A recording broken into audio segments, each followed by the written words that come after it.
এবারে সংগ্রামী এক নারীর সাফল্যের খবর। অল্প বয়সে বিয়ে, এরপর স্বামী পরিত্যক্তা। কঠিন সে পরিস্থিতি মোকাবেলা করে এখন ক্ষুদ্র নারী উদ্যোক্তা বীণা রানী ত্রিপুরা অন্য নারীদের কাছে দৃষ্টান্ত।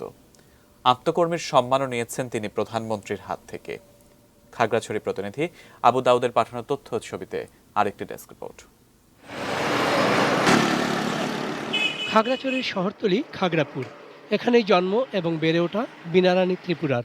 বাবা সেনাবাহিনীর অবসরপ্রাপ্ত সৈনিক আর মা গৃহিণী। পারিবারিক সিদ্ধান্তে সপ্তম শ্রেণীতে পড়ার সময় বিয়ে হয় তার। বিয়ের মাত্র কয়েক বছরের মধ্যেই স্বামী পরিত্যক্তা হন বীণা রানী ত্রিপুরা। অসহায় হয়ে পড়লেও ভেঙে পড়েননি। দুই সন্তানের পড়াশোনা চালাতে যুব উন্নয়ন অধিদপ্তর থেকে সেলাইয়ের প্রশিক্ষণ নেন। সেখান থেকে ঋণ নিয়ে হ্যামি টেইলার্স অ্যান্ড ট্রেনিং সেন্টার নামে একটি প্রতিষ্ঠানও গড়ে তোলেন তিনি।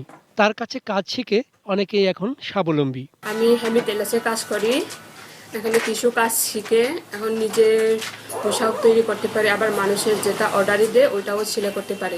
বিনান্তির কাছ থেকে সেলাই শিখাই দিয়ে মা বাবাকে সাহায্য করে আর কিছু টাকা দিয়ে পড়ালেখা করতেছি। আমি নিজে এতটুকু সফলতা হয়েছি, আর এখন অন্য 10 জন মেয়েকে আমি একটা দুইটা করে এখন আমার কাছে প্রায় 20 জনের মতো কাজ করে প্রায় নিজেরা বাড়িতে কর্মসংস্থান তৈরি করতে পেরেছে। বড় ছেলে অর্কিড ত্রিপুরা স্থাপত্যে 2য় বর্ষে আর মেয়ে হেমি ত্রিপুরা খাগড়াছড়ি পুলিশ লাইন স্কুলে 8ম শ্রেণীতে পড়ছে।